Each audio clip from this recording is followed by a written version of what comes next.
Hello दोस्तों, Tata group का ताज Indian hotels के रिजल्ट आने वाले हैं और कंपनी राइट्स के बारे में भी अनाउंसमेंट करने वाली है। दोस्तों इस वीडियो में हम प्रीव्यू करेंगे क्वार्टर 2 के रिजल्ट का, क्योंकि जो हमने देखा था कोविड में हॉस्पिटैलिटी सेक्टर को सबसे नेगेटिव इफेक्ट हुआ था।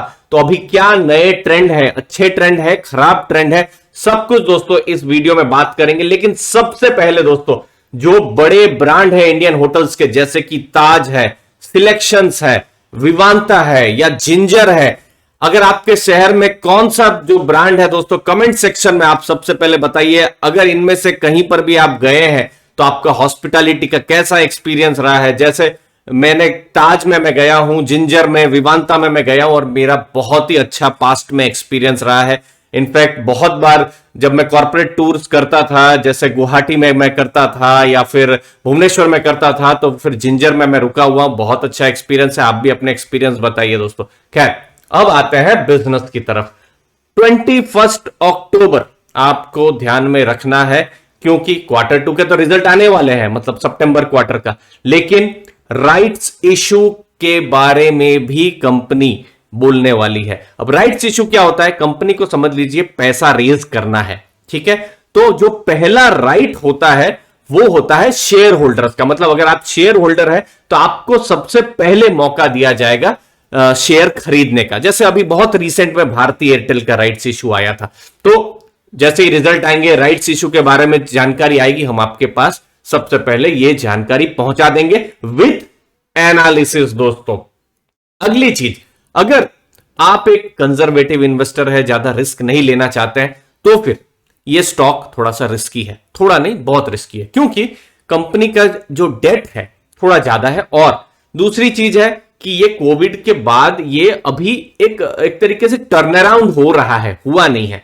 तो ये देखिए, जैसे मार्च में 3000 करोड़ का या 3110 करोड़ का डेट था, जो अभी जून में 3612 करोड़ का हो गया। तो डेट टू इक्विटी 0.91 है। तो इसीलिए कंजर्वेटिव इन्वेस्टर थोड़ा सा यहां पर ध्यान रख सकते हैं। थोड़ा जिनको रिस्क लेना है या अपने पोर्टफोलियो में बड़ा पोजीशन नहीं डालना है, तो ही वो इसके बारे में स्टडी कर सकते हैं। अब यहां पर परफॉर्मेंस ट्रेंड समझना बहुत जरूरी है, जो कि मुझे लगता है बहुत ही पॉजिटिव हो रहा है। जैसे अगर हम इस साल की अगर हम बात करते हैं, ठीक है, जैसे अप्रैल का महीना को पिछले साल 2020 के अप्रैल के साथ कंपेयर करें तो आप देख सकते हैं 123 करोड़ का रेवेन्यू और पिछले साल 34 करोड़ का था। सिमिलरली क्वार्टर 1 मतलब जून क्वार्टर 175 करोड़ का था और 370 करोड़ का रेवेन्यू था। तो एक बड़ी बात है।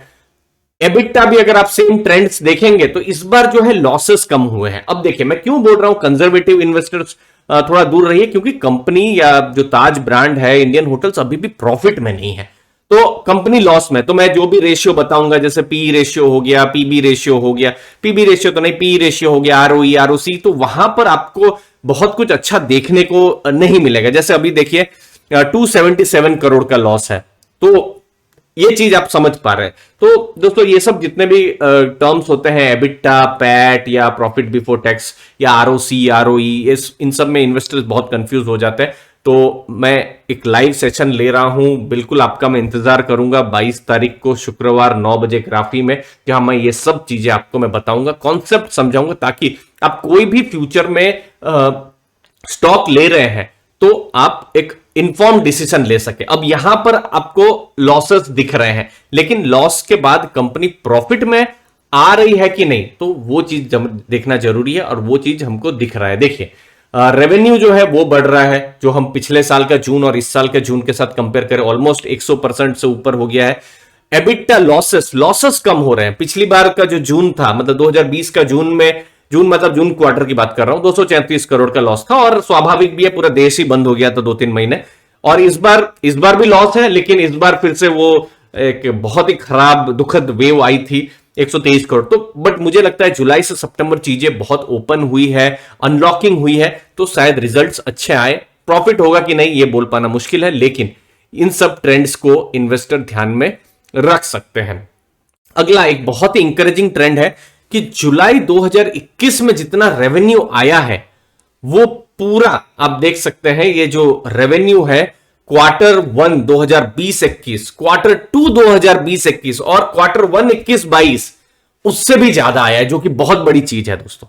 तो ये एक पॉजिटिव ट्रेंड है। जो जुलाई में इतना अच्छा है तो अगस्त सितंबर में उम्मीद करता हूं शायद अच्छा ही रहा होगा, क्योंकि सितंबर से कुछ फेस्टिवल्स भी शुरू हो गए थे सितंबर के महीने में, और अब तो अक्टूबर आ गया। खैर अक्टूबर का रिजल्ट के बारे में हमको नहीं पता चलेगा, लेकिन फिर भी ट्रेंड्स के बारे में हमको आइडिया आएगा। और दूसरी चीज देखिए, इंडस्ट्री से क्या तेज ग्रो कर रहा है, ये ताज ब्रांड हो या फिर विवांता हो या सिलेक्शंस हो या जिंजर हो, तो बिल्कुल कर रहा है। जैसे गोवा में इंडस्ट्री 260% ग्रो हुई है, तो सिमिलरली ये 1263% ग्रो हुआ है। गोवा से अगर आप है तो जरूर कमेंट सेक्शन में बताइए। इनफैक्ट राजस्थान, केरला, कोलकाता, चेन्नई, हैदराबाद, दिल्ली, मुंबई, बेंगलोर, कहीं से भी आप है तो जरूर कमेंट सेक्शन में अपने व्यूज बताइए। और हर जगह में आपको दिख रहा है, हाँ, ये डार्क ब्लू कलर जो है वो इंडियन होटल का ग्रोथ है, और हर स्टेट, हर शहर में आप देखिए ग्रोथ है।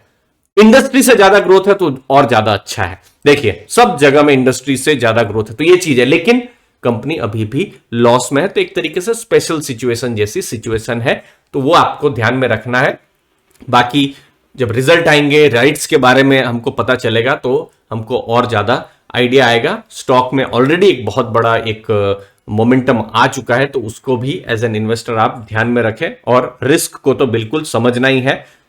हॉस्पिटैलिटी सेक्टर अभी भी नेगेटिव से पॉजिटिव में आ रहा है, अभी तक आया नहीं है दोस्तों, ध्यान में रखिएगा। धन्यवाद आपके कीमती समय के लिए दोस्तों, और मैं 22 तारीख को आपका वेट करूंगा लाइव सेशन में, जब हम डिस्कशन करेंगे इंपॉर्टेंट कॉन्सेप्ट्स पर, वेल्थ क्रिएशन पर। धन्यवाद, थैंक यू वेरी मच।